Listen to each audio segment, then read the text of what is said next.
Shabbat Shalom. This week's Torah portion, Va'et Chanan, could be a Torah portion called Greatest Hits of the Torah. For in this week's Torah portion, we have the Shema, the V'ahavta, and the Ten Commandments all rolled into the same Torah portion. The portion of Va'et Chanan also has the phrase that we say every time we lift the Torah after we read it. This is the Torah that Moses placed before the people of Israel to fulfill the word of God, literally, Al Pi Adonai B'yad Moshe, from God's mouth to the hand of Moses. In this week's Torah portion, Moses spoke in the singular.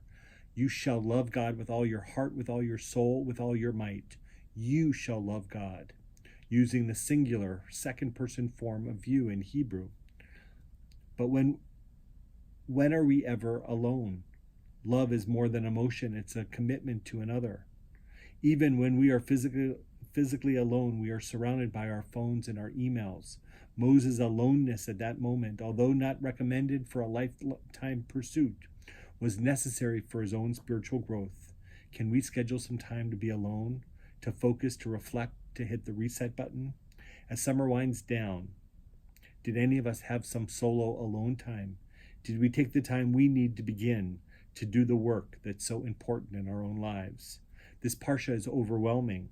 It's a necessary prelude to the High Holy Day season, a season of difficult introspection, of cheshbon hanefesh, the accounting of our souls. We arrive at this Shabbat needing comfort. Having just seen and experienced the destruction of the temple and Tisha B'Av, we now enter the 7-week period, building up to the high holidays, a spiritual countdown for the new year. Perhaps we should set aside some time during the next 7 weeks to be alone, to listen hard to the voice of God, and ask ourselves, do we love God? Are we doing the best we can? Are we listening? That is the message from this week's Torah portion. Shabbat Shalom.